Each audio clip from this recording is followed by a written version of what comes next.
எல்லாருக்கும் வணக்கங்க. இன்றைக்கி நம்ம பார்க்க போகிறது பார்த்திங்கன்னா மோனோ ட்ரெயின்ங்கிறது எப்படி பார்த்தீங்கன்னா நம்ம சாதா ட்ரெயின் மாதிரி இருக்காதுங்க. எலக்ட்ரிக் பவரில் தான் நடக்குது. சிங்கிள் ட்ராக் தான் இருக்குங்க. அந்த சிங்கிள் ட்ராக்கில் தான் இது ட்ராவல் பண்ணும். அப்புறம் ரொம்ப ஹைட்டாக ஒரு எலிவேட்டட் ஸ்ட்ரக்சரில் தான் இருக்கும். அட்வான்ஸ்டு ஃபீச்சர்ஸ் நிறையா இருக்குது. அப்புறம் லைட் வெயிட் பாடியாகவும் இருக்கும்.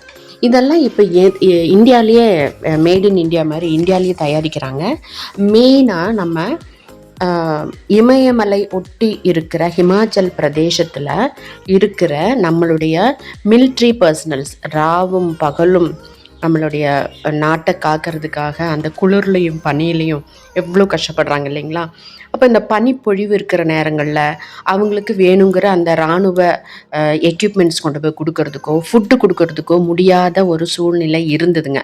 ஆனால் இப்போ நம்மளுடைய இந்தியன் கவர்மெண்ட் மோனோ ட்ரெயினை நம்ம ஹிமாச்சல் பிரதேசத்துக்கு 16,000 அடி உயரத்தில் கொண்டு போய் அவங்களுக்கு வேணுங்கிற மெடிக்கல் ஃபெசிலிட்டி ஆகட்டும், இல்லை அவங்க அந்த இராணுவத்துக்கு வேணுங்கிற அந்த பொருள்களாகட்டும், இல்லை ஃபுட் ப்ராடக்ட்ஸ் ஆகட்டும், அவங்களுக்கு கொடுக்குற அந்த ரேஷன் ஆகட்டும், எல்லாமே ப்ராப்பராக கொண்டு போய் சேர்க்கறதுக்கான ஒரு மகத்தான பணியை நம்ம செஞ்சுருக்கோங்க.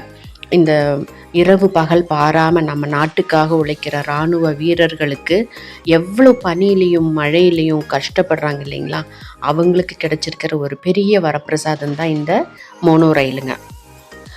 பனிக்காலங்கள் பார்த்திங்கன்னா இப்போ டிசம்பர், ஜான்வரி, ஃபெப்ரவரியில் நம்ம பிளெயின்ஸில் இருக்கிறவங்களுக்கே அந்த குளிர் தாங்க முடியாது இல்லைங்களா.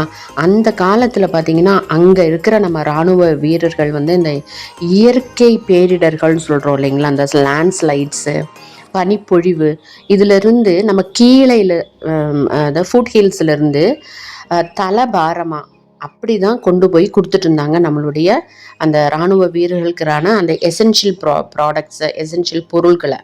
ஆனால் இப்போது அந்த பனிப்பொழிவை மீறி நம்மளால் கொண்டு போக முடியும் இந்த மோனோ ரயில் மூலமாக அப்படிங்கிறது நம்மளுடைய இராணுவத்துக்கு ஒரு அட்வான்ஸ் டெக்னாலஜி போய் சேர்ந்துருக்குங்க.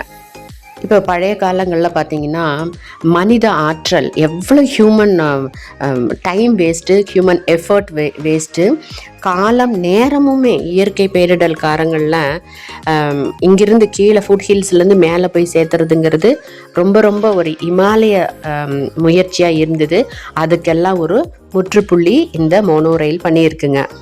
நம்ம இந்திய இராணுவத்தோட ஒரு பிரிவு இருக்குங்க, கஜராஜ் கார்ப்ஸ் அப்படிங்கிற அந்த பிரிவு தான் இந்த மோனோ ரயில் போக்குவரத்தை உருவாக்கியிருக்காங்க. கடும் பனிப்பொழிவோ, வெயிலோ, மழையோ, லேண்ட்ஸ்லைட்ஸ் டைம்லேயோ இந்த போக்குவரத்து நிற்காத மாதிரி கீழே அந்த ஃபுட் ஹில்ஸ்லேருந்து தண்டவாளம் அமைக்கப்பட்டு மேலே 16,000 அடி மேலே வரைக்கும் இந்த மோனோ ரயில் பாதை உருவாக்கப்பட்டிருக்குங்க. யூஸ்வலாக நம்மளுக்கு இந்த மாதிரி ஹெலிகாப்டர் சேவை வந்து நம்ம இராணுவத்தில் எப்போதுமே பண்ணுறோம். ஆனால் ஹெலிகாப்டர் கூட இறங்க முடியாத அந்த ஹெலிபேடு தயாரிக்க இடம் இல்லாத இடங்களுக்கு கூட இந்த மோனோ ரயில் மூலமாக நம்ம அந்த போக்குவரத்தை நம்மளால் பண்ண முடியும். In case of any emergency situation அந்த இராணுவ வீரர்களுக்கு வந்தால் கூட இந்த மோனோ ரயில் யூஸ் பண்ணி அவங்களுடைய லைஃப்பை நம்மளால் சேவ் பண்ண முடியும்.